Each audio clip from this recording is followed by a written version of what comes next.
Bueno, estamos aquí en la tutoría de Historia Antigua y Medieval. Primero que nada, disculpar este retraso, estos 14 minutos con retraso que vamos. Problemas para iniciar el ordenador. En fin, la informática tiene estas cosas.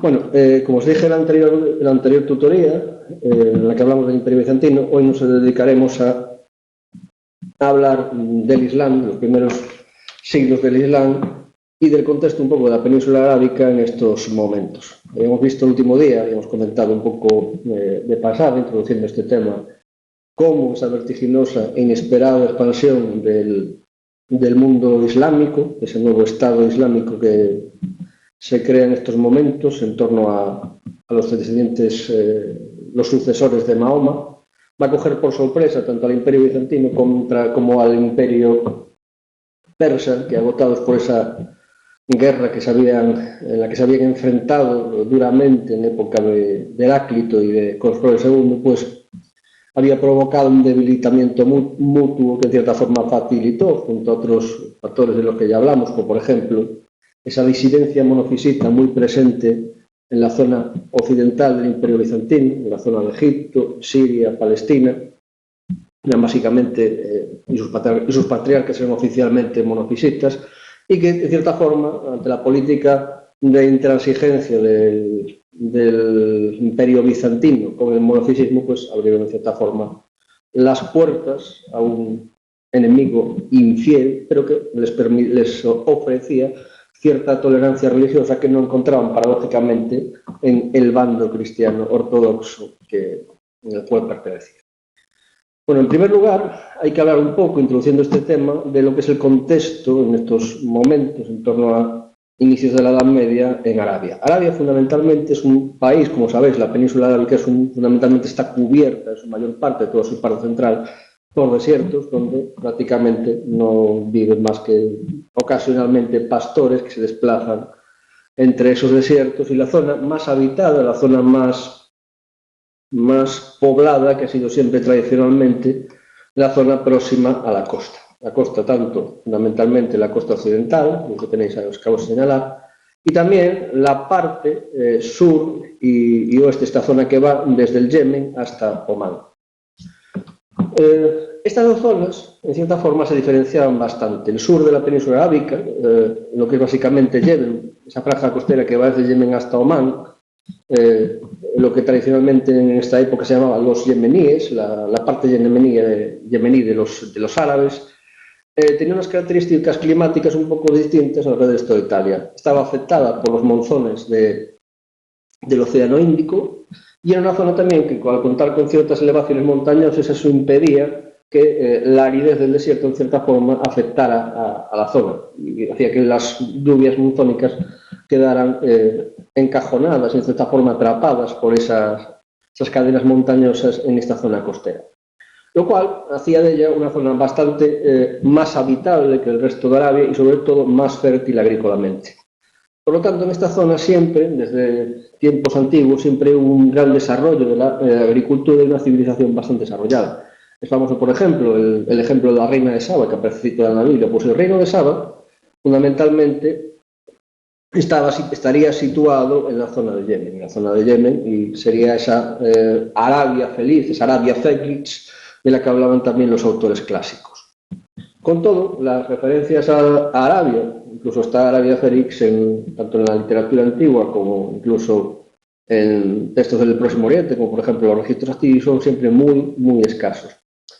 Por lo que toca a la parte más norte de Arabia, fundamentalmente, como os he dicho, pues la población estaba concentrada en esta zona costera que, por lo tanto, tenía un clima un poco más suave, aunque seguía siendo una zona tremendamente árida y tremendamente desértica. No era el desierto inhabitable de que forma gran parte de lo que es Arabia, pero de cierta forma era una zona un poco más benigna para vivir.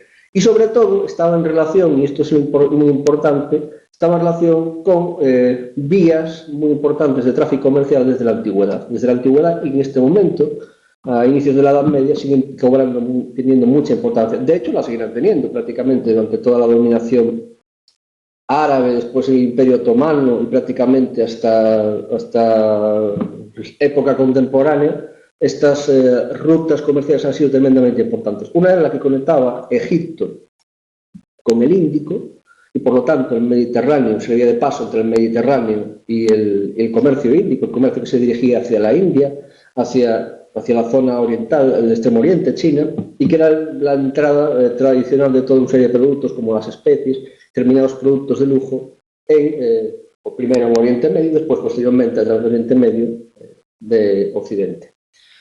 Eso por un lado. Como digo, pues esta ruta del Mar Negro, situadas estratégicamente al borde de esa ruta del Mediterráneo, una serie de ciudades que fueron apareciendo progresivamente. Estas ciudades fundamentalmente tenían la función de enlace comercial precisamente de esa ruta que conectaba con el comercio de la India y del Extremo Oriente. Fundamentalmente estas ciudades se organizaban siguiendo una ruta caravanera que conectaba la zona de Siria y Palestina con precisamente estos puertos del sur y estos puertos de la zona del Mar Rojo. Y es en ese contexto donde se sitúan precisamente ciudades que van a ser muy importantes en la historia del Islam. Por ejemplo, la Meca, que tenéis aquí, la ciudad de la Meca, ciudad que era importante porque además de ser una ciudad comercial y caravanera, de este tráfico de caravanas, era un importante santuario, no solo local, sino incluso regional, al que acudían frecuentemente árabes de toda la península arábica para rendir culto a las divinidades tradicionales del panteón árabe, de las cuales hablaremos un poco más adelante. Otra ciudad importante era Yathrib, que está cercana también, formando parte de esa ruta caravanera a la Meca, y que posteriormente Yathrib veremos con su nombre cambiado a Medina. Medina en árabe no significa más que la ciudad. Y Medina en realidad es un término, es un epíteto que en realidad su nombre completo es la ciudad del profeta, es la Medina, la ciudad del profeta, precisamente porque la actividad de Mahoma tuvo un desarrollo muy importante y ese punto de inflexión en su predicación en la ciudad de Medina una vez que es expulsado de la Meca, esa tan famosa égira, migración de Mahoma y sus primeros seguidores hacia Yathrib, la futura Medina, desde la que volverá luego para conquistar el resto de Arabia y la propia ciudad de la Meca. Y toda una serie de ciudades que, como veis, Taima, Tabuk, Tabak, Tayak, todas las ciudades que se encajaban en esa línea.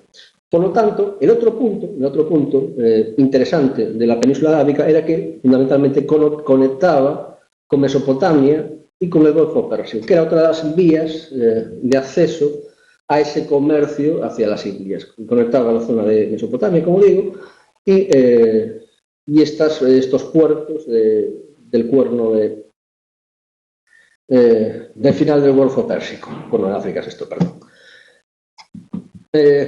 Por lo tanto, podéis ver que esa Arabia, aunque era en gran parte un desierto inhabitable, estaba muy bien situado estratégicamente en las rutas que iban a lo largo de toda Mesopotamia hasta el Golfo Pérsico y estratégicamente también esas rutas comerciales al Mar Rojo, conectadas ambas con ese comercio que iba hacia la India, pero que también pasaba con otros sitios como por ejemplo Irán y otras zonas del Oriente Asiático.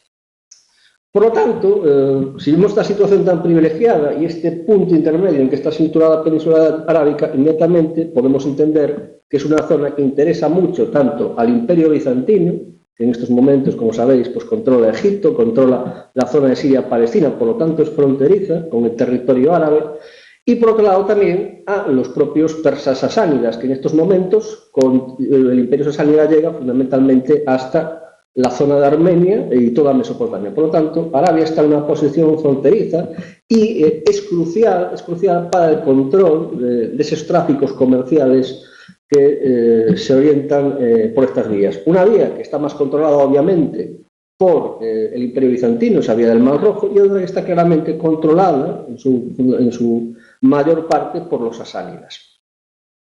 Y eso va a influir mucho en ese carácter híbrido que va a tener muchas veces y esas cuestiones conflictivas que va a tener la historia política de las tribus árabes en estos momentos. Significativo a este respecto es, por ejemplo, un hecho muy curioso, tanto de afiliación política a uno de estos dos imperios, como de afiliación religiosa. Por ejemplo, la tribu de los casaníes, que habían creado un estado fronterizo con esos territorios bizantinos de la zona de Siria, y que adoptan el cristianismo ortodoxo en su versión bizantina.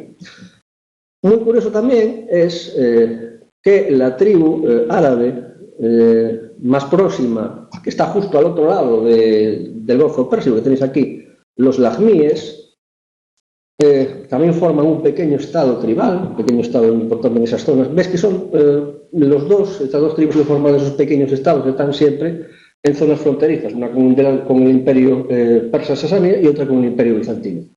Pues los lajmíes también se van a convertir al cristianismo, pero un cristianismo que no es ortodoxo, es el cristianismo nestoriano. Los nestorianos, si os fijáis un poco en la historia de las herejías que ocurren en el Imperio Romano de Oriente, los nestorianos habían sido expulsados directamente del Imperio Bizantino y se refugiaron en territorio sasánida. En territorio sasánida, donde iniciaron una labor de predicación muy importante.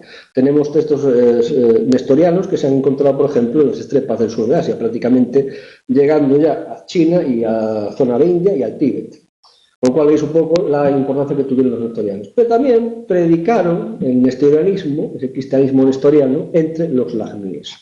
Entonces, esa religión nestoriana, en cierta forma permitida, aunque no era la religión zoroástrica oficial del Estado sasánida, entra por influencia precisamente persa sasánida en estas tribus lajmíes. También, junto a estos elementos de estos cristianismos ortodoxos y heterodoxos, hay que tener en cuenta otro elemento religioso muy importante en la zona de Arabia, que es la presencia de judíos.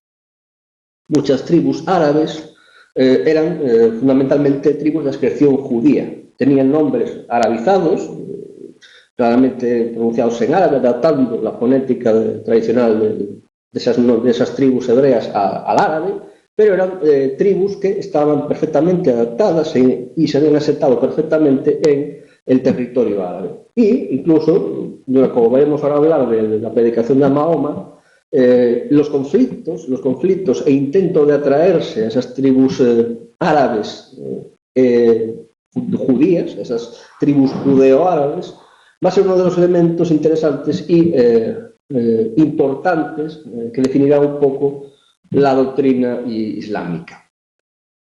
Además es muy curioso porque los judíos, si en gran parte de su historia, tanto en época antigua, en el Imperio Romano, en el Imperio Persa, en el propio Imperio Bizantino y en la Europa medieval, funcionaban fundamentalmente como comerciantes, lo curioso es que en Arabia los judíos se van a ocupar fundamentalmente de la agricultura. Van a ser tribus que están fundamentalmente dedicadas a la agricultura, sobre todo en las únicas zonas que es posible una explotación agrícola en esta zona desértica, que son los llamados wadis. Los llamados wadis que no son más que zonas en las que hay una surgente de agua, que nosotros llamaríamos por otro término árabe, oasis, y que eso permite que haya una pequeña agricultura desarrollada en torno a esas fuentes de agua. Por tanto, por ejemplo, el cultivo de palmeras y otros elementos que van a hacer, a los que se van a dedicar precisamente estas tribus de origen judío. Por lo tanto, tenemos un mundo que está religiosa y culturalmente a medio camino, con sus propias tradiciones autóctonas, pero también muy influenciado por ese mundo tanto bizantino como persa. Otro elemento curioso, por influencia de estos judíos, es que incluso se llegan a dar fenómenos peculiares como determinados reyezuelos árabes que intentan durante un cierto periodo montar sus pequeños estados en la zona. Hay un caso, no me acuerdo exactamente el nombre del rey, pero hay un caso de un rey judío que decide convertirse al judaísmo, decide convertir a su estado en un estado a la imagen del estado de la realeza davídica, del estado antiguo de Israel y del rey David en su propia imagen. Con lo cual vemos que hay una efervescencia de elementos políticos, religiosos que están circulando por este terreno que es el mundo árabe. ese intercambio constantemente de caravanas, de gentes que van y vienen, pues también favorece en parte también ese intercambio de ideas en esos lugares. Con todo, hay que entender que en estos momentos la religión que tienen los árabes, antes de la predicación y la reforma religiosa que lleva a cabo Mahoma, es fundamentalmente su religión tradicional, y que es fundamentalmente una religión tradicional de tipo politeísta. Politeísta con un dios supremo, un dios central, llamado Alá, que luego Mahoma convierte en el dios único de su religión, pero que en la religión tradicional era fundamentalmente el dios supremo, un dios supremo de carácter celeste. La palabra Alá, por otro lado, es muy típica de la divinidad suprema de otros pueblos semíticos antiguos, como por ejemplo los arameos. Los arameos, la principal divinidad, también un dios de tipo celeste, era Al. Los hebreos, los propios hebreos, su divinidad principal, más conocida como Yahvé, también era conocida como Elí o Elohim, una palabra que está etimológicamente relacionada con todo este tipo de palabras para denominar a ese Dios celeste supremo en un panteón politeísta. Y uno de los santuarios más importantes, como digo, precisamente era ese santuario de la Meca, en el que había una roca, posiblemente un meteorito, la famosa piedra negra de la Meca, la Kaaba, el dado, eso significa el término Kaaba, y que recibía culto. Posteriormente, Mahoma reinterpretará la Kaaba relacionándolo con la tradición bíblica, interpretándolo como la piedra en la que durmió Jacob, una serie de cuestiones que en cierta forma intentan entroncar esa tradición indígena de tipo politeísta y pagano con la tradición bíblica y monoteísta. Por lo tanto, podemos ya ver que el mundo en el que va a desarrollarse esa nueva religión, el Islam, es un mundo en el que hay muchas ideas religiosas y muchos elementos culturales circulando y en el sentido. Otro elemento importante, y hay que entender, es el carácter fundamentalmente tribal y fragmentado de los pueblos que vivían en el mundo árabe. Habíamos hablado de esa dicotomía cultural que existía entre los del sur, los del yemeníes, y los habitantes de la Arabia del Norte. Una dicotomía que era muy perceptible para los propios árabes, si bien todos se entendían a sí mismos como formando parte de un mismo grupo, de una misma etnia. Pero internamente, todos los pueblos que se conocían a sí mismos como árabes estaban divididos en lo que podríamos decir clanes, con un antepasado común que daba nombre posiblemente al clan, como veremos al hablar un poco de la genealogía de Mahoma, y que a su vez este antepasado común tenía una serie de hijos que daban nacimiento a las distintas ramas, las distintas familias, los distintos linajes que se repartían por un territorio y que controlaban, como veis aquí, distintas zonas del territorio árabe. En alguna de estas entidades tribales había varios clanes principales, varios clanes secundarios y todo ello, de cierta forma, componían un auténtico mosaico. Todas estas entidades tribales que veis aquí con todos estos nombres, a su vez estaban constantemente enfrentadas unas a otras. Había un constante faccionalismo, una constante guerra entre unos y otros. Un clan atacaba a un miembro de otro clan, por ejemplo, había un asesinato, y los miembros del otro clan tribal, en masa, reaccionaban atacando, declarando la guerra a el clan cuyo uno de sus miembros había asesinado a unos miembros. Con lo cual, esto da lugar a todo un ciclo de venganzas, de guerras internas, que se trasplantaban generacionalmente, a veces creando auténticas conflictos civiles durante varias generaciones, casi siglos. Con lo cual, no había ninguna unidad política que fuera sólida, que pudiera englobar sólidamente a todos estos grupos, que en gran parte, como digo, pues estaban enfrentados entre ellos. Y eso va a ser también una de las aportaciones principales de Mahoma y del Islam a la realidad árabe. La creación de una unidad política que va a solventar, que va a dejar de lado estas divergencias tribales y va a plantear un proyecto político que va a permitir una acción conjunta y expansiva de estos pueblos árabes fuera de la propia Arabia.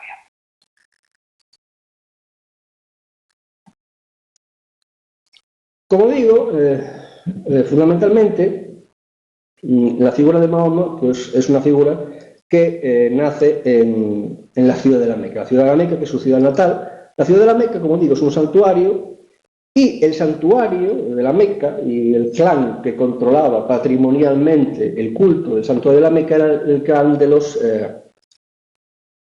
Quraysh. Los Quraysh, que a su vez estaban divididos en otra serie de linajes. Veis toda esta división, un hijo tiene varios hijos y crea a su vez varias familias. Pues los Quraysh eran precisamente el linaje del que procedía el propio Mahoma. Lo que pasa es que, como suele pasar en estos grandes linajes que se extienden durante varias generaciones y que se subdividen en distintos sublinajes familiares, no todos los miembros de esta entidad tribal, de los Quraysh, tenían igual, no todas las familias tenían igual poder, igual importancia, igual prestigio, igual capacidad económica.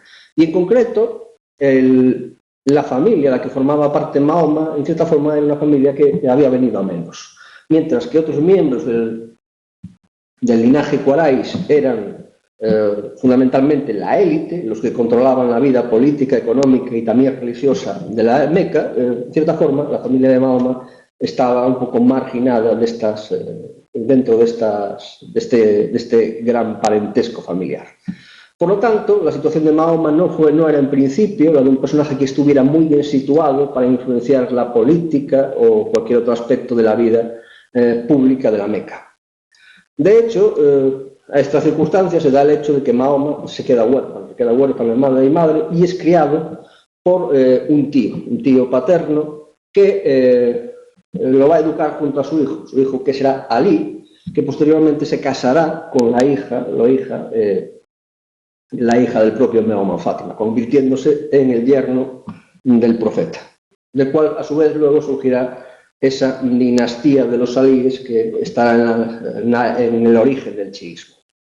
Bueno, Mahoma tiene una serie de revelaciones que le llevan a, influenciadas tal vez por esa interrelación con el cristianismo y el judaísmo en Arabia, y le llevan a plantearse una religión, una forma de entender la religión totalmente distinta, centrada en el monoteísmo a la manera cristiana y a la manera judaica. Empieza a predicar en la Meca, no tiene demasiado éxito, los primeros compañeros de Mahoma son prácticamente gente de su propia familia. La mujer de Mahoma, Jadilla, es una rica viuda con la que se había casado, mejorando un poco su posición económica, su primo Ali, su futuro yerno, y otra serie de personajes, a veces de clanes importantes de esta familia de los Quraysh, pero en general,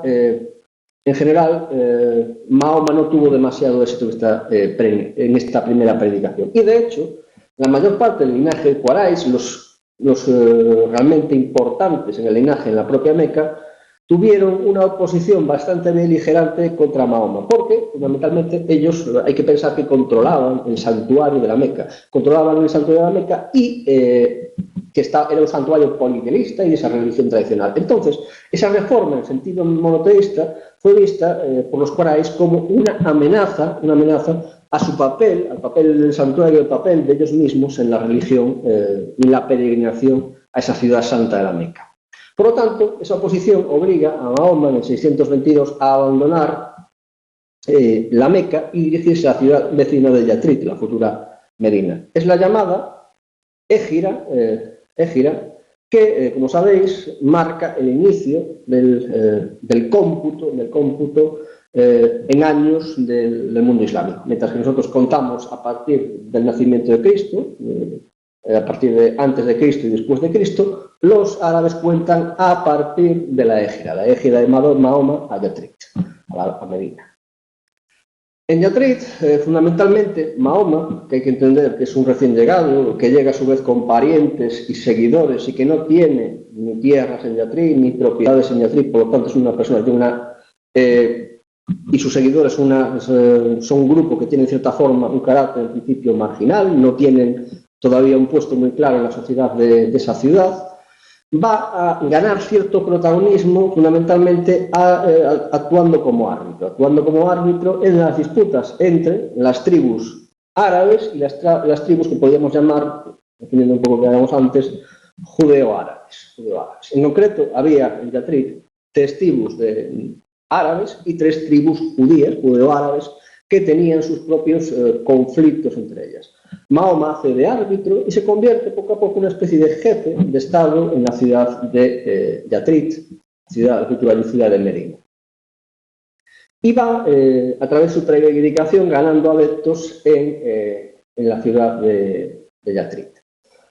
Inmediatamente, a Mahoma se le plantea una serie de cuestiones. Se le plantea las cuestiones del enfrentamiento con la Meca y con los quasariyas, que obviamente están viendo el peligro que supone, sobre todo para las rutas comerciales que van hacia la Meca, pero pasan por Yathrib, en la presencia de Mahoma allí, y sobre todo en la difusión de ese movimiento religioso. Y a su vez también Mahoma, por el interés de atacar a sus enemigos en la Meca, lo cual, junto a la necesidad de conseguir medios de subsistencia, porque a fin de cuentas sus partidarios no tienen medios propios de subsistencia en la propia ciudad en la que están refugiados, le va a llevar a iniciar una serie de campañas militares entre la guerra y el saqueo y a planear esa idea, plantea por primera vez esa idea de Guerra Santa que primero se plantea contra la que luego será una de las ciudades santas, que es la Meca. En Yathrib intenta también convencer, atraer, convertir a la comunidad judía, pero estos intentos de atracción de los judíos de Yathrib no tienen demasiado éxito, incluso son vistos con cierta hostilidad por parte de esta población judía. Y finalmente desemboca en un conflicto en que finalmente los judíos de Yathrib terminan siendo expulsados por los partidarios de Mahoma, convirtiendo la ciudad prácticamente en una ciudad monoétnica, fundamentalmente formada solo por árabes. En este intento de atraer a los judíos puede que estén, por lo menos se ha planteado que pueden estar muchos de los elementos judaicos que tiene la religión islámica, por ejemplo, la circuncisión, la prohibición de comer carne de cerdo, toda una serie de prohibiciones rituales que están ausentes del cristianismo, pero que son muy típicas de la religión hebrea, que por lo tanto podrían estar tanto en la base, el sustrato sincrético que tenía ese Islam, como en ese intento consciente de atraer a los judíos hacia esa religión. Una religión que plantea una serie de prohibiciones y de condicionantes que eran en cierta forma iguales o muy similares a su religión, podía ser fácilmente asimilada por esta población judía, aunque de hecho esta asimilación no se dio. Fundamentalmente, esta serie de campañas guerreros religiosas, esta primera Guerra Santa, hacen que poco a poco vaya haciéndose con el control de una zona muy importante. Empieza a realizar una serie de pactos con entidades tribales que se convierten a su vez en aliados, en cierta forma en vasallos de Mahoma y sus seguidores. A través de esta confederación tribal que va urdiendo a través de conquista y a través de tratados de alianza, Mahoma se hace con un control importante de las rutas y del propio territorio árabe. Y en el 630 se le permite entrar en la Meca. De cierta forma, los propios mecanos empiezan a ver que es imposible, no es factible oponerse militarmente por más tiempo a la primacía de Mahoma y sus seguidores en la zona. Y permiten entrar a Mahoma.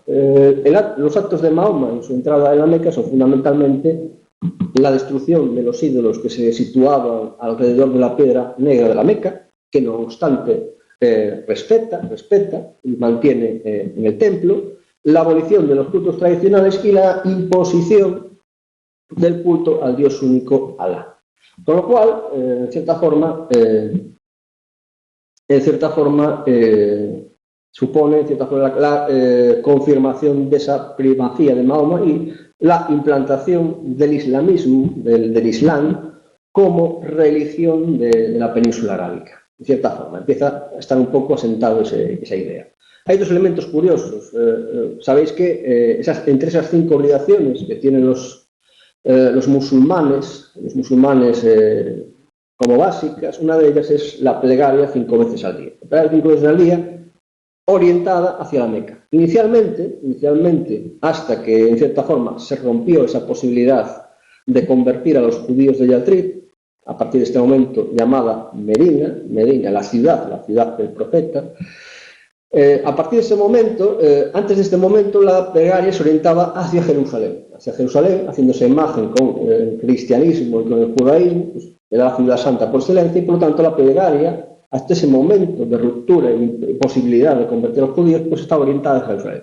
En el momento que se produjo esa ruptura, Mahoma decidió orientarla hacia la ciudad santa autóctona, que era la Meca, lo cual convertirá a posteriori a la Meca en no solo un núcleo importante en la región, sino la ciudad santa por antonomasia, junto a Medina, de la religión islámica, las dos ciudades santas del Islam. Jerusalén lo sigue siendo, pero siempre por detrás de Medina y siempre por detrás de la Meca. Y por otro lado, el Islam oficializa la peregrinación, esa peregrinación que era tradicional entre los árabes durante la época politeísta, a la Meca, hacia el santuario de la Meca, convirtiéndola incluso en obligatorio. Por lo tanto, esto fue algo que tal vez hizo que los corasillas, que habían estado un poco mosqueados con esas doctrinas de Mahoma, pues en cierta forma en estos momentos aceptaran más, incluso se convirtieran algunos a este nuevo credo. El hecho de que no suponía en cierta forma pues un menoscabo de su importancia, de la importancia de la Meca como centro ritual y como centro sagrado. Tras la muerte de Mahoma se da una situación de incertidumbre en que, por un lado, se plantean dos cuestiones. Se plantea la situación de la sucesión del profeta. No había en el mundo islámico una concepción de sucesión hereditaria, tanto del propio poder político como incluso de las facultades religiosas que tenía Mahoma. De hecho, estas tribus, estas organizaciones tribales que vimos hace un momento, pues no tenían jefes hereditarios y genealógicos, tenían jefes, pero que en cierta forma eran elegidos, en lo que llaman todavía a día de hoy los sheik, los jeques, traducido a las lenguas latinas, el jeque, que no era más que en inicio un jefe tribal elegido por los propios miembros de la tribu por ser una persona que tenía un cierto respeto, una cierta autoridad moral, política o incluso un cierto prestigio como guerrero.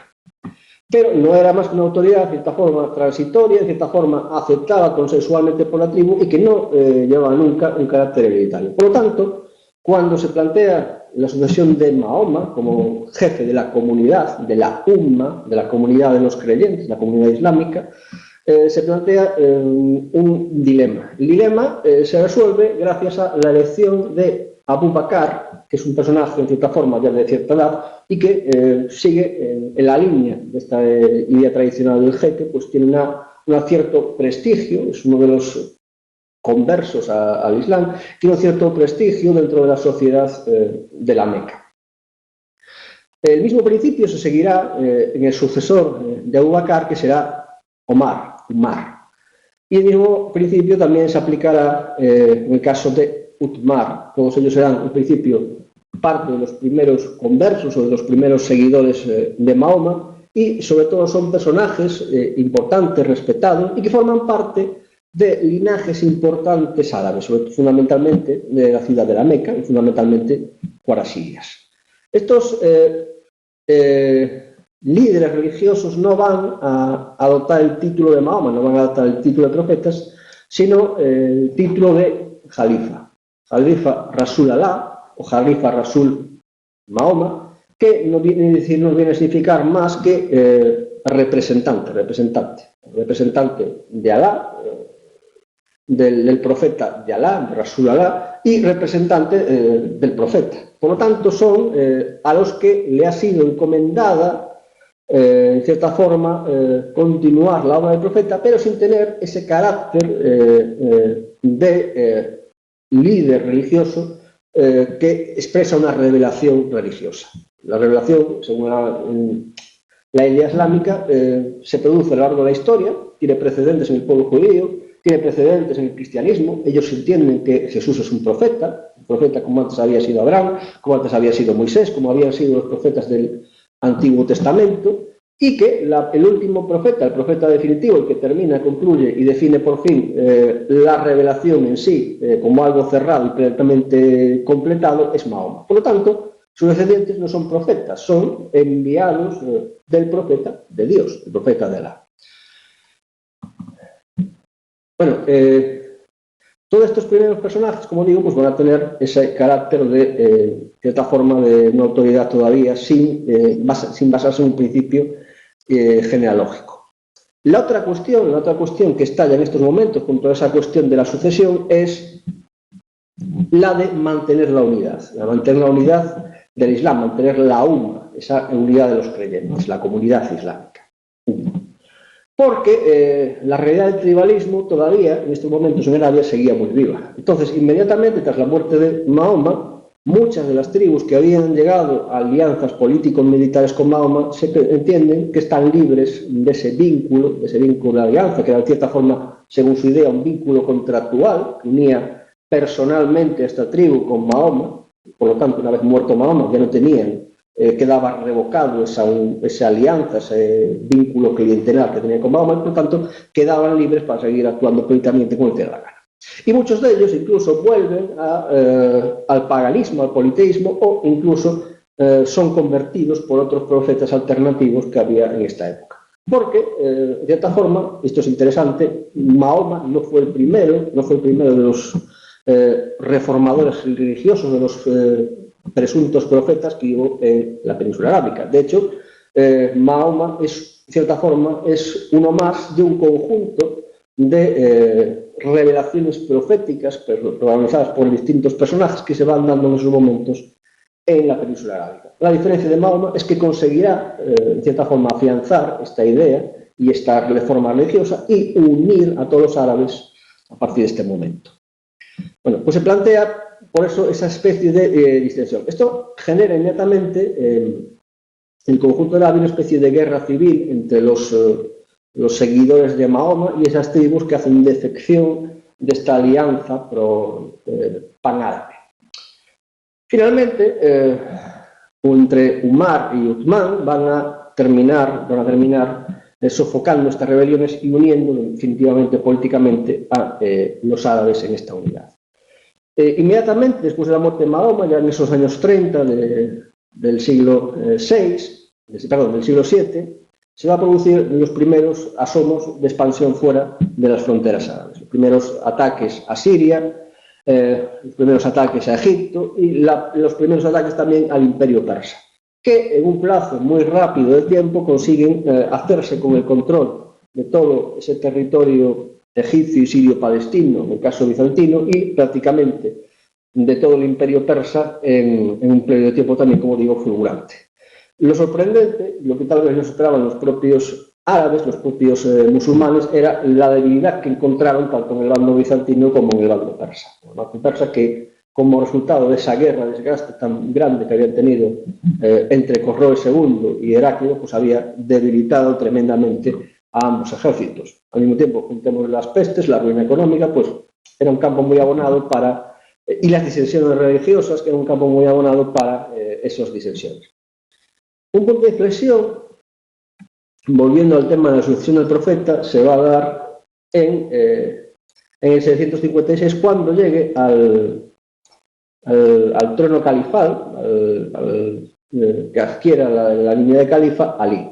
Ali, como sabéis, pues lo comentamos antes, era primo del profeta y además se había casado con la única hija, el único que había sido, Mahoma había tenido 5 hijos, pero ninguno había sobrevivido. El único sobreviviente de esos 5 hijos precisamente había sido una hija, Fátima. Fátima, que había sido casada con el primo de Mahoma, con Ali. Con lo cual, Ali, aparte de ser uno de los primeros compañeros de Mahoma, por lo tanto tener ese prestigio de ser uno de los primeros conversos, también estaba emparentado por política y indirectamente, a través de ser primo del profeta, con el propio profeta Mahoma. Y en estos momentos, Ali hace valer, después de la muerte de Uthman, hace valer su candidatura. A este hecho se da el agravante de el asesinato, posiblemente con la connivencia de Alí o de gentes próximas a el propio Alí en el asesinato de Ummar. Con lo cual, inmediatamente va a salir una disensión entre un sobrino de Ummar, Mujaviya, de la familia de los Omeyas, otro de esos linajes de la Meca, otro de esos linajes entroncados con los Qurayshiyas, y los partidarios de Alí. Y va a iniciarse entonces una guerra civil entre los partidarios de su sucesión, Alí, como pariente, como uno de los primeros compañeros del profeta, o los partidarios de deponer a Alí como no digno por haber sido, en cierta forma, el instigador o el impulsor del asesinato de Ummar.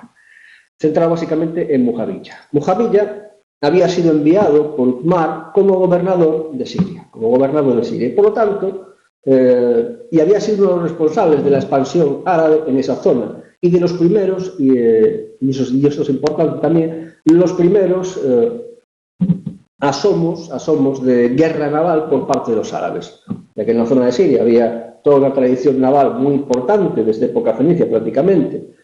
Igual sucedía en Egipto. Pues había una flota muy importante que Mujaviya va a utilizar en varias ocasiones para intentar atacar a Bizancio, incluso la propia Constantinopla. Lo cual es una innovación, porque ante ese momento los árabes eran fundamentalmente pastores nómadas y por lo tanto totalmente terrestres. Su guerra se hacía básicamente a camello, ni siquiera era muy frecuente en estos momentos el uso de caballos, de la caballería como arma de guerra. Y estos primeros intentos de guerra naval van a poner las bases para luego el poderío naval que tendrá el mundo musulmán árabe en el Mediterráneo. Bueno, dejando esto a un lado, Mujaviya empieza una guerra civil precisamente pidiendo venganza y acusando a Ali de este asesinato de Ummar. Ummar, además, es importante porque es el primero que pone por escrito, ordena poner por escrito el texto básico del Islam, que es el Corán. El Corán hasta ese momento se transmitía oralmente con una serie de preceptos, con una serie de versículos transmitidos de memoria y que teóricamente procedían de Mahoma, pero que hasta 20 años después, prácticamente, de muerto Mahoma, por orden de Ummar, no son puestos, codificados y puestos en escrito. De hecho, siempre se acusa, incluso por parte de algunas corrientes islámicas, de que Ummar había modificado, había alterado el mensaje del profeta para sus intereses personales. Aunque ninguno discute el valor, una de las corrientes islámicas discute, por otro lado, a pesar de esto, el valor del texto coránico como reflejo de las enseñanzas de Mahoma. Bueno, inicia esa guerra civil, una guerra muy sangrienta, que va a terminar finalmente con la muerte de Ali. La muerte de Ali que no es llevada a cabo por ningún partidario del bando Omeya, curiosamente, sino que va a ser resultado de una disensión interna dentro de los propios partidarios de Ali. Básicamente, estas son las tres ramas religiosas, las tres facciones religiosas que se van a demarcar en estos momentos. Por un lado, los suníes, que fundamentalmente podemos decir que es el bando ortodoxo, el que terminará siendo el que apoye esa primera dinastía omeya, y después también la abasida, que fundamentalmente aceptan, aparte del Corán como texto básico, también la llamada Sunna, tradición. La tradición es una serie de otros textos que completan la información del Corán en materia teológica, pero también dan datos sobre la vida y obra de Mahoma. Y aceptan el califato, aceptan el califa como institución. Y los chiíes, que se van en estos momentos a organizar como movimiento político-religioso entre la figura de Ali, alrededor de la figura de Ali. Ali, en cierta forma, lo que hace es capitalizar a los sectores más rigoristas, más intransigentes y menos flexibles del mundo musulmán. Que aceptaban, en cierta forma, una visión más rigorista y más espiritualista y más cerrada, más al pie de la letra de lo que es el Islam. De hecho, una de las ideas de los chiíes va a ser que el Corán es lo único que tiene validez. la Sunna, la tradición, toda esa serie de otros textos, pues no son aceptados como fuentes de revelación y por tanto no son considerados. Y por otro lado, algo que a posteriori entrará dentro del ideario chiita, no todavía en este primer momento con Ali, será el papel de la figura espiritual y política. Ellos no aceptan el papel del califa, sino que plantean que el líder de la comunidad debe ser sobre todo un guía espiritual, que es lo que significa la palabra imán, guía, y que fundamentalmente y a posteriori ese guía debe tener sí, pues una de las funciones políticas, porque el mundo musulmán distingue muy bien la política de la religión. Pero, sobre todo, entienden que el eterno califa se ha visto un poco desviado de su función fundamentalmente religiosa y secundariamente política a unas funciones más bien políticas y solo secundariamente religiosas. Incluso es muy tradicional entre los síes la acusación de que tanto Umar como los omeyas habían sido califas impíos, califas que no habían sido dignos de esa dignos religiosamente y moralmente de guiar a la comunidad de los creyentes. Y por otro lado, otro elemento importante del chiismo va a ser precisamente centrado en esa figura de Ali y posteriormente sus descendientes, que solo la descendencia de Ali, por lo tanto, solo los emparentados con el profeta y solo a través de la línea de Ali, no de otras líneas todavía colaterales, van a ser los únicos legitimados para ser los líderes de la comunidad. Y en estos momentos, en esa guerra civil entre suníes y los futuros chiíes, se va a dar la aparición del otro bando político-religioso, que son los llamados jarijíes. El término jarijíes no significa nada más que los que se fueron, los que se retrayeron, los que se fueron para un lado. ¿Y qué significa esto? Pues básicamente, en la batalla fundamental, la batalla que iba a ser crucial entre los ejércitos de Mujaviya y los ejércitos de Ali, los jarijíes, que eran los futuros jarijíes, que eran en ese momento partidarios de Ali, tuvieron una pequeña disensión. Llegados el momento, estaban básicamente dos bandos, ambos musulmanes, a punto de enfrentarse a una batalla. Y los partidarios de Mujaviya levantaron en la punta de sus lanzas hojas del Corán. Ante esto, hubo un cierto revuelo y se decidió decidir este conflicto por medio de un arbitraje. Se plantea la posibilidad de que haya unos jueces que dictaminen si Ali formaba parte de esa conspiración para matar a Uthman y, por lo tanto, si Ali es digno o no de ser califa. Los jarijíes, en esos momentos, están en desacuerdo con esta solución arbitral y plantean que realmente lo que hay que dejar es, utilizando versículos del propio Corán, hay que dejar esto a la voluntad de Dios. Y la voluntad de Dios no es más que vamos a la batalla, nos luchamos hasta matarnos y el que quede al final, el que quede como vencedor, pues es el que Dios ha decidido que tiene la razón. De esta forma planteando casi una especie de ordalía a través de la batalla. Ante esta solución, los jarijíes se retiran, de ahí su nombre, los que se retiraron, los que se fueron. Inmediatamente se plantean como un tercer bando religioso alternativo. Con lo cual se ganan, por un lado, la misma versión, obviamente, de los sunitas, porque son antiguos pro-alíes, y del propio Ali y sus partidarios, que los consideran rivales y los consideran traidores. Y una innovación curiosa de los jarijíes va a ser el hecho de que, a pesar de que habían sido partidarios de que Ali y la línea de Ali debía ser la heredera del papel de guía de la comunidad, los jarijíes van a presentar la idea de que, en realidad, cualquier musulmán puede ser, por el hecho de serlo, puede ser líder de la comunidad. Solo obsta para que lo único que es necesario y condición es que sea el mejor musulmán, el musulmán más justo y el que por sus cualidades morales esté capacitado y elegido de cierta forma por Dios para ocupar este puesto. Por tanto, todo depende, esa idea de todo depende de la voluntad de Allah. Y esto les va a llevar, por otro lado, a convertirse, según lo definen algunos autores, en una especie de anarquismo político-religioso dentro del Islam. Los jarijíes van a estar en una guerra constante tanto contra los chiíes como contra los suníes, que consideran que ocupan el poder de forma indebida e impía. Y van a plantear gobiernos muy peculiares, normalmente pequeños estados que no tendrán mucha vida en sí, pero que serán constantemente un factor de desestabilización por esa guerra constante, esa guerra santa que tienen tanto contra los sunitas como contra los chiíes. El evento es muy curioso. Algunos jariríes tendrán como líderes a veces espontáneamente a profetas surgidos, una especie de visionarios surgidos, por ejemplo, de extracciones tan peculiares como los esclavos que son convertidos en líderes de estos pequeños reinos jariríes. Por lo tanto, entramos en esa polémica de estas ramas. ¿Qué tiene que ver esto con la muerte de Alí? Pues lo voy a explicar. Alí no decide nada más y nada menos que masacrar a los jariríes. Produce una gran matanza. Algunos jariríes consiguen escapar y huir con vida de esta matanza promovida por Alí, y serán los que a posteriori siguen manteniendo el fuego vivo de esta corriente jarirí.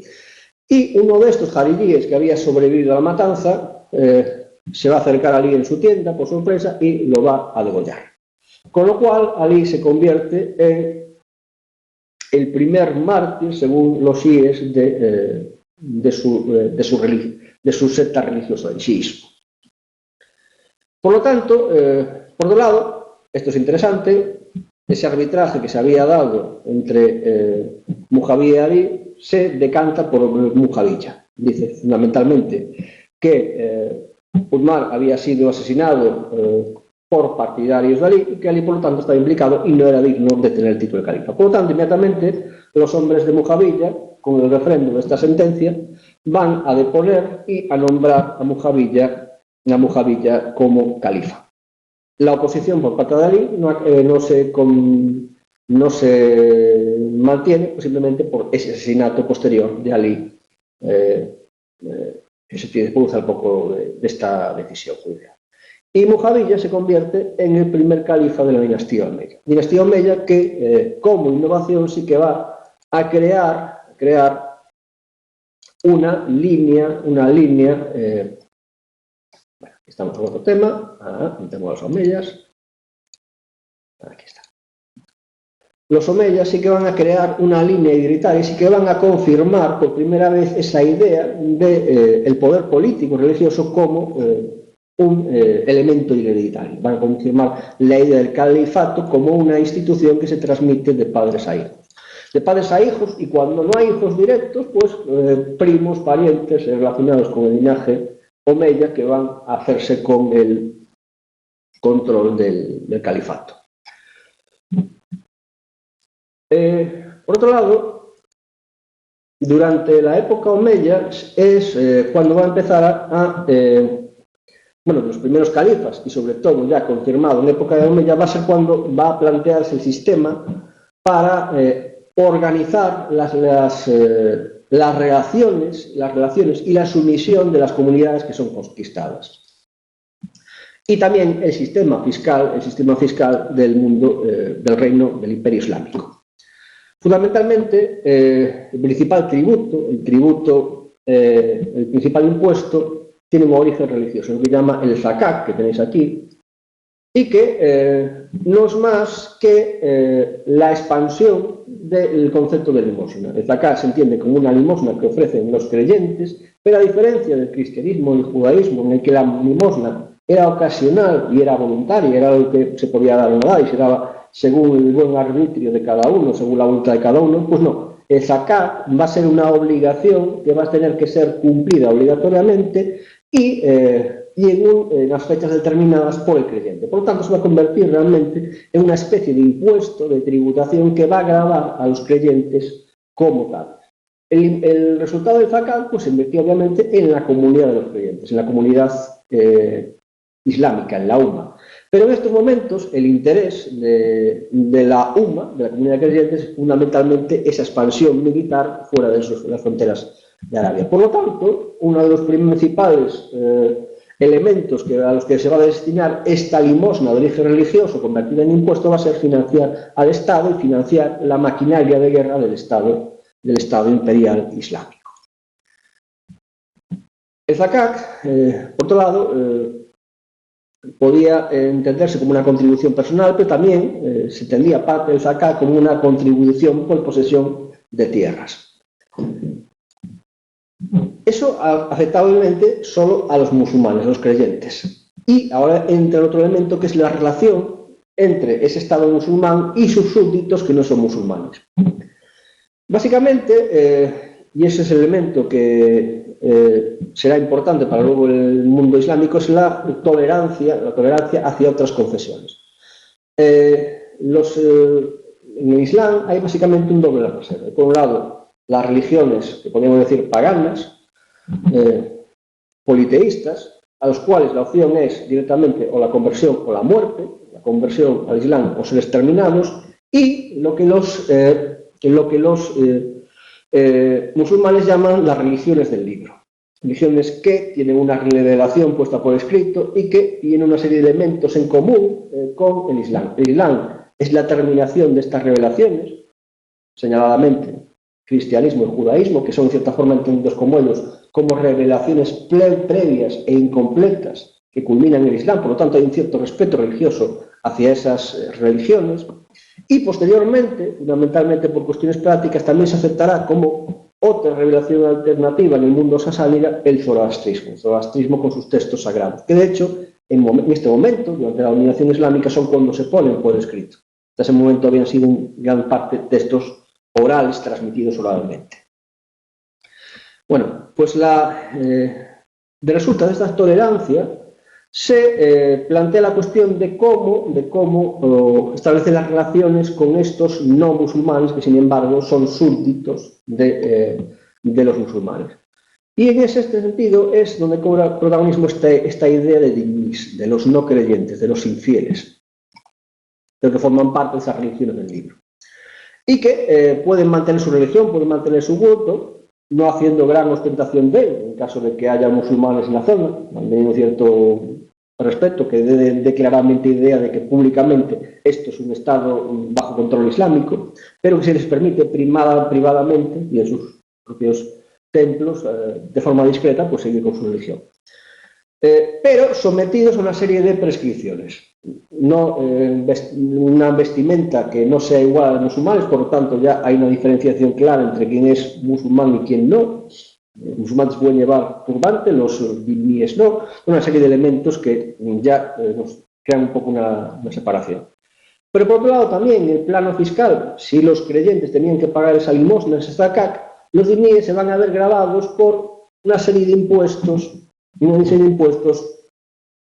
que hacen, en cierta forma, que su condición de no creyentes, de no musulmanes, sea bastante perjuiciosa, aunque en cierta forma no suponen un cambio con respecto a lo que había antes. ¿Por qué? Porque tanto el impuesto personal, por cabeza, por persona, la jizya, como el impuesto por posesiones fundiarias, por tierras, jarray, son básicamente impuestos creados a imagen de semejanza de impuestos previos que existían tanto en el mundo bizantino como en el mundo sasánida, pero fundamentalmente en el mundo bizantino. Podíamos comparar la jizya con la capitati, el mundo tardo-romano y bizantino, y el jarray con la iugatio, que se aplicaba precisamente a las tierras, a la propiedad de tierras. Con lo cual, estos impuestos no eran en cierta forma demasiado novedosos para esas poblaciones que ya habían sufrido un sistema tributario similar por parte de bizantinos o sasánidas. La diferencia es que ahora esta fiscalidad se planteaba por una justificación religiosa. Entonces, si tú te convertías al Islam, dejabas de pagar teóricamente estas rentas. Digo teóricamente porque, de hecho, sobre todo en lo que respecta al jarray, este impuesto, por lo menos durante la época de los omeyas, no desaparecía con la conversión. ¿Por qué? Porque muchas veces, precisamente, esa conversión interesada para liberarse de sus sistemas de capitación y de pago de tierras, llevaba a conversiones interesadas. El impuesto personal, el impuesto de Galicia, se podía equiparar claramente y de forma bastante fácil a esa limosna, al zakat, que es el impuesto también personal. No ocurría lo mismo con el jaray, el impuesto sobre tierras, que teóricamente si un no creyente se convertía en islam dejaría de pagar.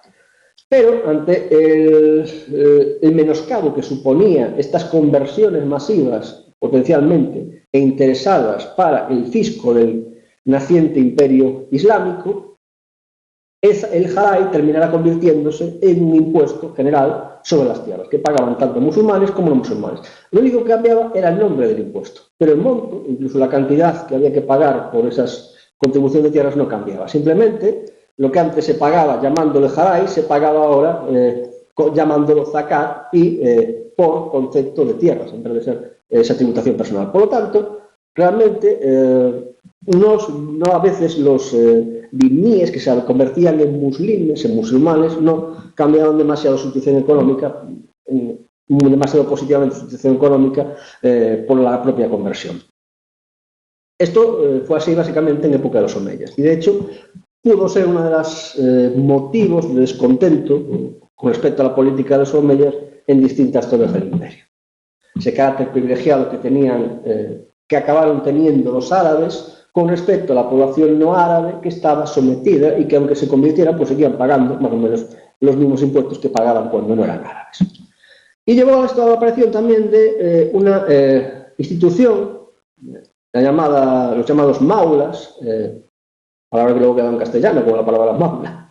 Bueno, pues maula viene del término wala, árabe, que significa clientela. ¿Y quiénes eran los maulas? Pues eran básicamente personas de origen no árabe que en territorios sometidos al poder árabe se ponían bajo la clientela personal, se convertían en cierta forma en vasallos personales de personajes árabes, fundamentalmente miembros de esa aristocracia, de esa élite árabe que les protegían y los defendían de abusos que pudieran darse. Y ellos a su vez se convertían en dependientes de estas élites. Es una relación de clientela muy similar, por ejemplo, a la que podíamos ver en el mundo bizantino, luego la que luego podíamos ver transformada en el mundo feudal, en la medieval, todos los lazos clientelares que también existían entre los nobles y el pueblo llano, por ejemplo, en el mundo sasánida. Una institución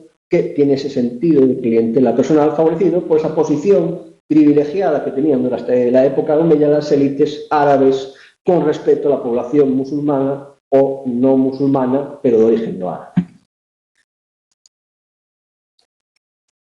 Y bueno, este descontento junto a otros elementos, los omeyas, ya desde Mujaviya, que había sido gobernador de Siria, trasladan la capital que había estado hasta esos momentos en la Meca, a una ciudad de la zona siria, que es Damasco. En este traslado de la capital de la Meca, de Arabia, a Siria, a Damasco, pues hay distintos factores. Por un lado, Mujaviya había sido gobernador de Siria, por lo tanto tenía sus principales colaboradores, muchos de ellos cristianos, muchos de ellos de origen bizantino, en la zona de Siria, su propio organigrama funcionarial, su propio organigrama estatal montado allí. Y por otro lado, Siria y Damasco estaban mejor situadas geoestratégicamente para gestionar un imperio que ya estaba expandiéndose muy lejos del primitivo núcleo árabe. De hecho, la localización de Arabia en estos momentos resultaba ya marginal, ya resultaba muy periférica y por lo tanto muy difícil organizar este gran imperio desde lugares muy extraños y muy exóticos como era esa península de Arabia. ¿Veis? Esta gran expansión territorial que tenía durante estos primeros califas, prácticamente llegando hasta el norte de África, llegando prácticamente hasta la India, Y el papel de Arabia y de la Meca en este sitio no muy bien comunicado y que impedía muchas veces la comunicación y el movimiento de órdenes y de tropas por el resto de los territorios que tenía este imperio, pues no era muy adecuada esta localización en Damasco, en la Meca, para la capital política del imperio y para organizar la organización la administración del imperio. Pero, por lo tanto, era muy lógico, muy estratégico esta nueva capital, pero también era un motivo de descontento por parte de la aristocracia árabe que todavía seguía sentada en esa zona nuclear árabe. La Meca y las élites de la Meca estaban descontentas con haber perdido la capitalidad, y todas las élites aristocráticas árabes que todavía seguían allí en territorio árabe veían en cierta forma su papel marginado con respecto a esa otra zona geográfica, y sobre todo ante individuos, miembros de esa administración, miembros del ejército, que no eran fundamentalmente ni árabes ni musulmanes. Gran parte de la administración, tanto en la parte sasánida como en la parte bizantina, de lo que era en estos momentos el Imperio Árabe, estaba ocupada por cuadros indígenas. Los antiguos funcionarios que habían servido en la administración bizantina se convirtieron en funcionarios en la administración islámica. Los funcionarios que habían cumplido igual papel en la administración sasánida, pues pasaron a cumplir con el mismo tipo de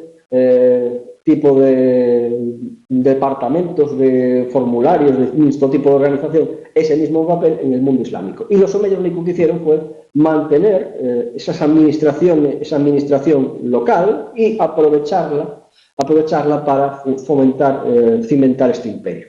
Pero eso suponía un gran protagonismo, por ejemplo, y sobre todo en esta época, de los sirios en la organización y la administración de ese imperio islámico. Por lo cual, tanto muchos linajes árabes veían marginada a Arabia y a las propias familias árabes de esta vida política del mundo omeya. Si le unimos ese papel privilegiado de los árabes, esa marginación incluso a los que se habían convertido, pues tenemos un caldo de cultivo y de descontento en algunas zonas del imperio, que van a estallar fundamentalmente en la zona oriental. En la zona oriental, la rebelión va a empezar en la zona de Jorasán, en pleno Irán, zona muy alejada incluso del propio centro de Irán, o sea, una periférica incluso dentro del propio contexto persa, y va a ser capitalizada por otro pariente lejano de Mahoma, procedente de un linaje familiar que a su vez está muy indirectamente vinculado con el linaje de Mahoma, el linaje de Al-Abbas, la familia de los descendientes de Al-Abbas, los abasidas, que se van a plantar en estos momentos como opción a la familia omeya como califas. Y van a iniciar una rebelión en la que, por lo visto, es bastante aceptado que también hubo un gran protagonismo de chiíes, de partidarios de esa facción alí, de esa facción de la familia de Alí, para llegar al califato. Pero una vez conseguido el poder, una vez eliminados los omeyas, los abasíes, Abu Abbas será el primer califa abasí, van inmediatamente a reaccionar y reprimir a estos posibles revoltosos pro-alíes que podían suponer una amenaza a su vez para sus aspiraciones al trono. La novedad de los abasíes en estos momentos va a ser, si bien los omeyas habían aprovechado circunstancialmente y oportunistamente las estructuras administrativas y estatales que ya había tanto en el mundo persa como en el mundo bizantino previamente, lo que van a hacer los abasíes es crear fundamentalmente una administración y un estado propios. Mientras que durante la época omeya la diversidad que habría entre el funcionariado de la zona siria o egipcia o de la zona de Mesopotamia o de Persia era totalmente múltiple, o sea, no había ni siquiera una equiparación entre los cargos y los tipos de documentos. Lo que van a hacer los abasíes va a ser unificar administrativamente todo el imperio. Van a crear una especie de organización que, por un lado, unifica la administración en todas las zonas del imperio y, por otro lado, la centraliza, la organiza de forma más centralizada.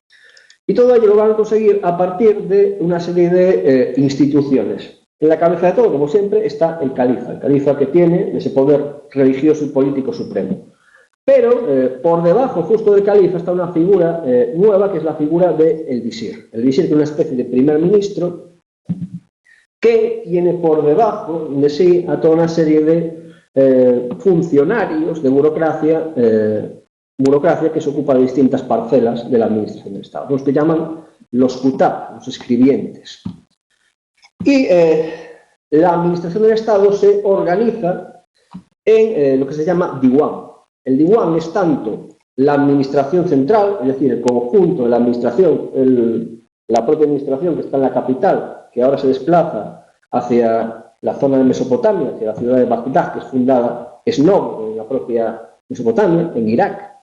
Por lo tanto, en zona tradicionalmente persa, empieza de nuevo el eje político, se desplaza, como antes había desplazado de Arabia a Siria, ahora se desplaza a ese territorio mesopotámico, que había estado bajo control persa y que por lo tanto tiene una tradición muy importante persa. La propia palabra diwan es de origen persa.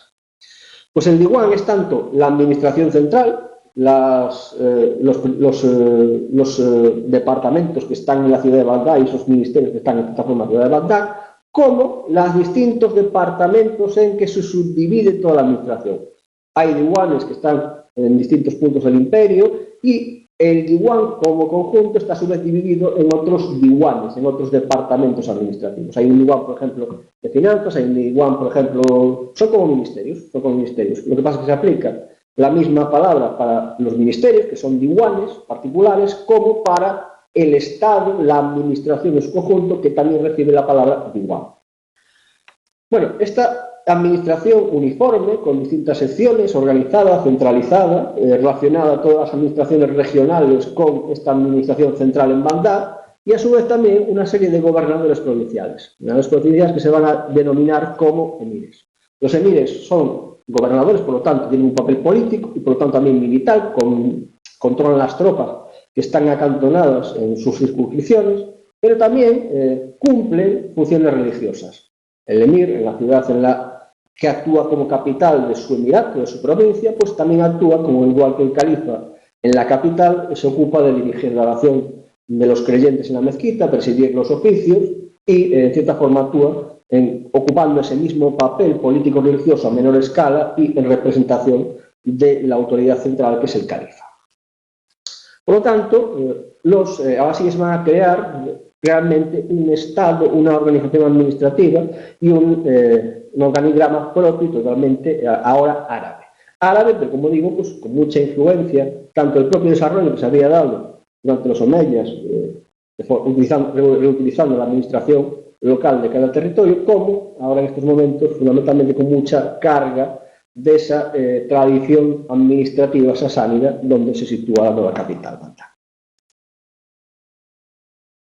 Y también organizan un sistema de justicia. El sistema de justicia, que hasta ese momento había sido bastante informal, pues ahora empieza a tener toda una serie de una organización más delimitada. El juez supremo, la instancia suprema, el que actúa como tribunal supremo, a fin de cuentas, es el califa, que tiene todo el poder, es el poder básicamente supremo y absoluto. Pero por debajo del califa pues hay una serie de jueces de instancias judiciales que se ocupan de esos pleitos judiciales en el día a día de cada sitio, de cada ciudad, de cada provincia. Por un lado está el cadi, el juez, la ley, que es, como sabéis, pues una ley que está entre lo civil y lo religioso, la ley islámica, que tiene tanto un carácter civil como un carácter religioso. No hay esa distinción, repetimos, entre la política y la religión en el mundo islámico, es algo totalmente ajeno, esa distinción muy occidental, por otro lado, al mundo islámico, en el pasado y en el mundo actual tampoco. Y por otro lado, hay por encima de esos cadi particulares, de esos jueces que cada una de esas ciudades, hay una especie de juez supremo, de tribunal supremo, que es el Qadi Qubat, el Qadi de Cadis, que es el juez de jueces que supervisa, no se ocupa tanto de ser una instancia de apelación como de supervisar la calificación profesional, que los Qadi estén preparados para ejercer su oficio como jueces. Y los Qadi están asistidos también en sus labores de jueces por una serie de personajes, son los llamados sukur, literalmente testigos, pero que no son testigos en el carácter en la idea que tenemos actualmente, sino más bien son auxiliares del Qadi, que actúan, por un lado, podemos decir, como funcionarios judiciales, recogiendo las actas del proceso, que se llama surut, y asistiendo técnicamente al propio juez. Y por otro lado hay los abogados, podríamos decir, los expertos en el derecho, los expertos en leyes, que son los ulemas. Son expertos legales en esa ley civil y religiosa que es la Sharia. Por ejemplo, plantear la idea de que estos ulamas son lo más parecido que hay en el mundo islámico a realmente clérigos. El mundo islámico es una religión en la que no existe un clero separado de la población civil. Pero sí que existen especialistas religiosos, como por ejemplo los ulamas en la ley religiosa, otra serie de personajes que adquieren esa función de especialistas en la religión, especialistas incluso en este caso en ese derecho civil religioso. Y por otro lado, para ejecutar, en cierta forma, para mantener el orden público, ejecutar esas decisiones judiciales, mano militar, pues está la policía, esa milicia urbana llamada la Shurta. Con lo cual tenemos organizado también un sistema judicial, un sistema de justicia que se expandirá según este modelo por todo el mundo, en todo el mundo islámico.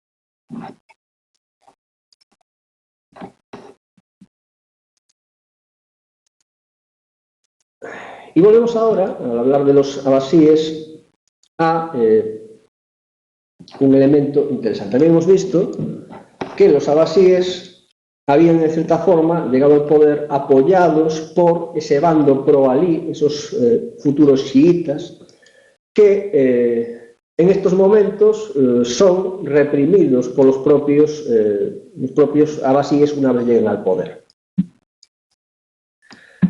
Y un elemento interesante dentro del chiismo en estos momentos va a ser, por un lado, seguirán con esa idea de la descendencia de Alí como única legitimada para ser la guía, para ser los imanes de la comunidad de los creyentes, pero ante la imposibilidad en estos momentos de oponerse militarmente, insurreccionalmente, como habían hecho tradicionalmente, al califato, a la dinastía que en estos momentos está en el poder, en este caso los abasíes, se va a producir una deriva dentro del chiismo hacia un cierto retraimiento mesianista. ¿Qué significa esto? Pues esto va a tener dos variantes. Por un lado, una menos frecuente, aunque también aparecerá de vez en cuando, es la aparición de una especie de profetas mesiánicos que se plantean o bien como descendientes de Alíes, o bien como representantes de un descendiente de Alí desconocido, con el cual tiene una especie de contacto misterioso que no acaba muy bien de explicar, y que van a iniciar rebeliones en distintas zonas del mundo islámico, creando a veces, en el caso de los ismaelitas y más concretamente los fatimíes, algunos estados de una cierta duración, como por ejemplo el estado fatimita que se creará en Egipto, primero en Marruecos y luego en Egipto.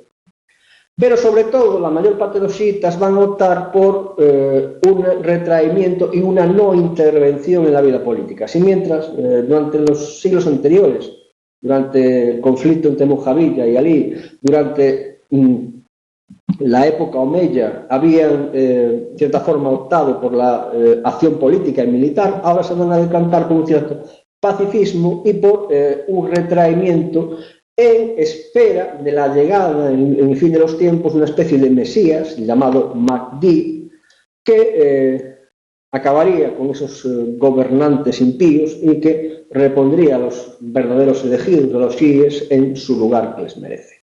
Pero, en cierta forma, esa era una esperanza dejada un poco a ese fin de los tiempos. Y plantean, en este sentido, la idea, la teoría de los imanes ocultos.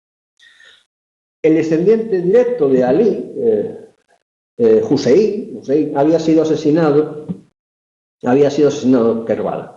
Los descendientes posteriores de Hussein no habían, ninguno de ellos, conseguido el poder de ninguna manera ni estado en condiciones.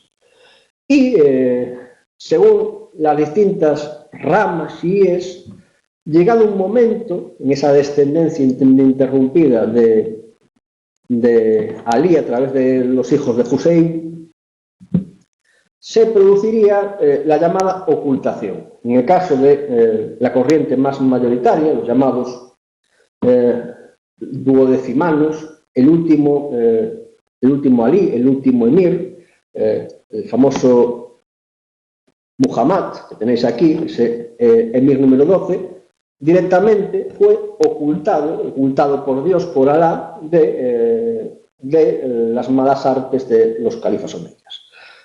Incluso los chiíes tienen todas unas teorías sobre que todos los alíes anteriores a este emir número 12 habían sido asesinados o envenenados o una serie de conspiraciones por los califas abasíes y anteriormente omeyas. Y llegados a este emir número 12, a este Muhammad, que tiene el mismo nombre curiosamente que Mahoma, pues Dios, para protegerlo, lo habría ocultado y en el final de los tiempos, una vez terminase esta ocultación, Muhammad volvería como el Mahdi.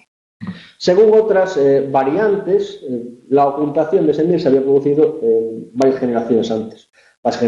Esto dará lugar a una serie de divisiones, subsectas del chiismo, como por ejemplo el ismaelismo, y dentro de esto el fatimismo, que tendrán su propia dinámica. El ismaelismo incluso, en el caso fatimita, con una serie de introducción de elementos esotéricos que hablan incluso de la transmisión de ese imán oculto casi reencarnado entre determinados personajes que en determinadas épocas aparecen, y toda una serie de cuestiones esotéricas muy complejas, muy complicadas y muy peculiares, ciertamente. De hecho, muchas de estas corrientes chiitas llegan a equiparar casi de importancia religiosa a Ali o a ese emir oculto con el propio Mahoma. Incluso está esta ilustración chiita en la que aparece Ali con ese rostro velado, y Mahoma también con ese rostro velado, incluso con ese nimbo que, bueno, un poco a lo de nuestros santos, dando la idea de esa simetría entre Ali y ese emir oculto que en cierta forma volverá al fin de los tiempos. Un poco, también se ha planteado muchas veces que esta idea de una especie de mesías y de todos los elementos tan peculiares que adquiere el chiismo también puede estar muy influenciados por disciplinas corrientes soteriológicas que estaban presentes que entraron en el Islam fundamentalmente en zonas periféricas, Siria, en la zona del mundo sasani, a través de contactos con el cristianismo, incluso con otras regiones como el zoroastrismo, que iban introduciendo todos estos elementos que en principio eran ajenos al Islam. De cierta forma tendría un carácter sincrético. Bueno, al mismo tiempo, esa idea de los imanes ocultos, ese retraimiento de lo político lleva al mismo tiempo una especie de visión del mundo actual por parte de los chiitas, una especie de penitencia hasta ese fin de los tiempos. La fiesta principal de los chiitas, en los que podéis ver todavía una vez al año cuando se da en Irán esa gran fiesta pública de ese único estado chiita oficial que es la República Islámica de Irán, pues es fundamentalmente la gran pasión del imán Hussein, que fue martirizado en Kerbala, los mártires de Kerbala, y que es muy característica porque todos los devotos chiitas hombres pues se van azotando con una especie de disciplinas, con cuchillos colgando, dando con machetes en la cabeza y provocando, dándose cortes en la cara de una forma bastante impresionante y bastante sangrienta. Pero ese elemento penitencial que va a tener estas corrientes chiitas y que también es innovador en estos momentos dentro del conjunto de la religión islámica. Este retraimiento de los chiitas también hará que su coexistencia, salvo estas corrientes más partidarias de la acción revolucionaria, en cierta forma violenta, de las que hemos hablado, como los ismaelitas, como los fatimitas, hará que su papel en el mundo abasí, en el mundo del imperio abasí, sea bastante peculiar. Como ellos no aceptan el califato, pero tampoco entienden que tienen que realizar una acción política contra el califato directa, pues en cierta forma van a colaborar, se van a mantener en cierta forma asimilados dentro de esa estructura, de ese imperio abasí. De hecho, se da la circunstancia muchas veces de que el propio visir de los califas sunitas abasíes es, de hecho, un chiita, como ocurrirá, por ejemplo, con la familia de los buyíes, que incluso terminarán transmitiéndose el visirato en línea hereditaria, pero que son fundamentalmente una familia de origen chií, una familia de chií que es la organizadora de una administración de un Estado oficialmente sunita, lo cual vemos un poco ese papel que tendrá esa doctrina de retraimiento, que es esta doctrina de los imanes ocultos.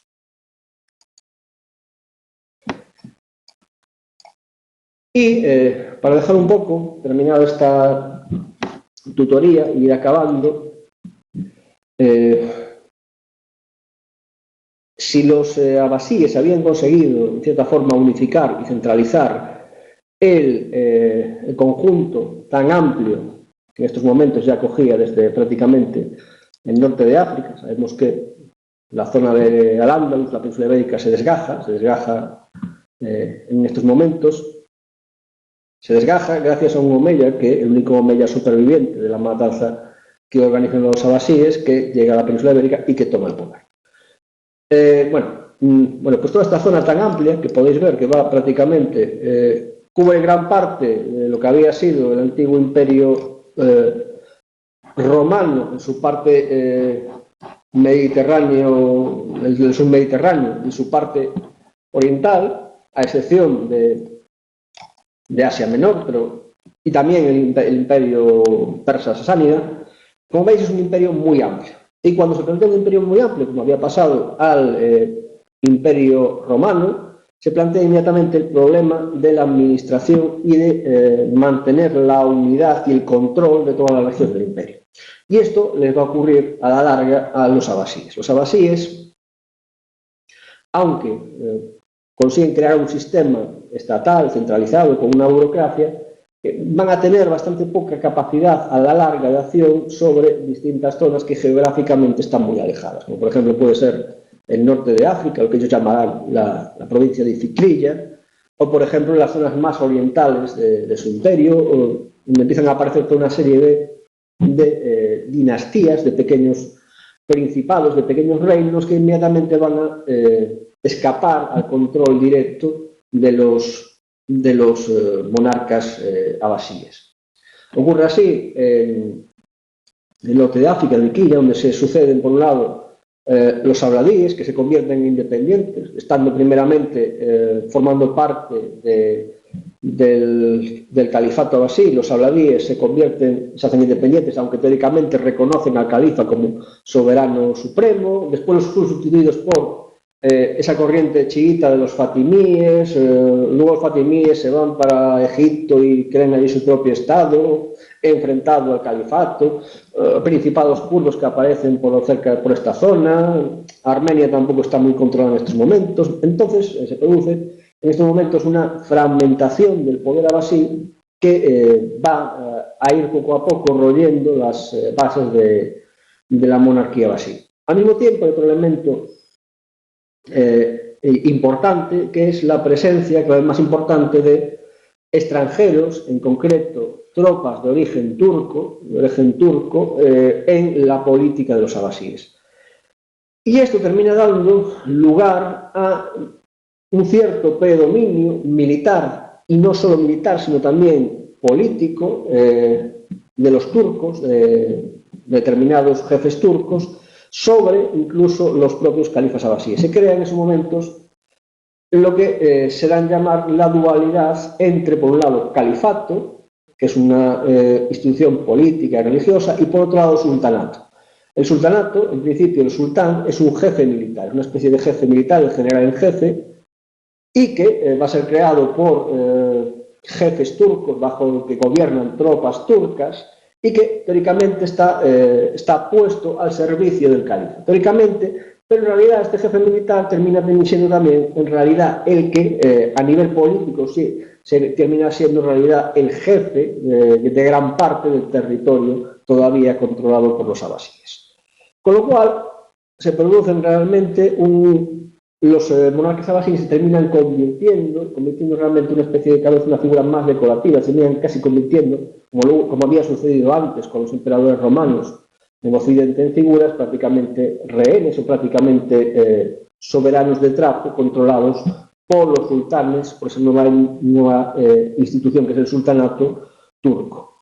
Todo esto cambiará finalmente cuando se dé un terremoto político, más tardíamente, que será la entrada de los mongoles. Genghis Khan, con esa gran invasión tanto de mongoles como de otros pueblos turcos, que acabarán tanto con los monarcas abasíes como con el primer sultanato turco, hasta que poco después, unos siglos después, se vuelve a organizar, se reconstruye de nuevo cierta unidad política de nuevo en torno ya a un sultanato y desaparecido ya ese título de califa. Pero bueno, esto será algo que entra ya en otro tema del temario. Bueno, espero que os haya sido medianamente comprensible esta explicación.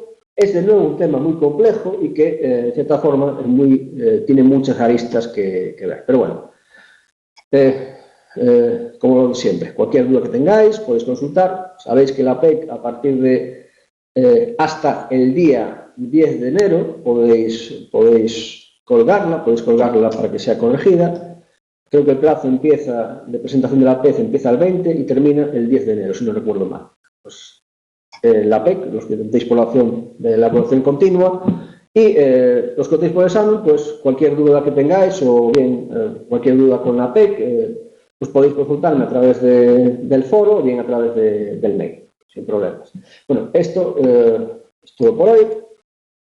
Buenas vacaciones, feliz Navidad. Y cuando volvamos de vacaciones de Navidad, empezaremos con el siguiente tema que creo que, si no me equivoco mal, empieza ya con el mundo carolingio y el feudalismo a partir de esa fecha. Lo dejamos aquí. Dentro de unos días estará colgado este y otros temas anteriores y pues nada, adiós y felices fiestas.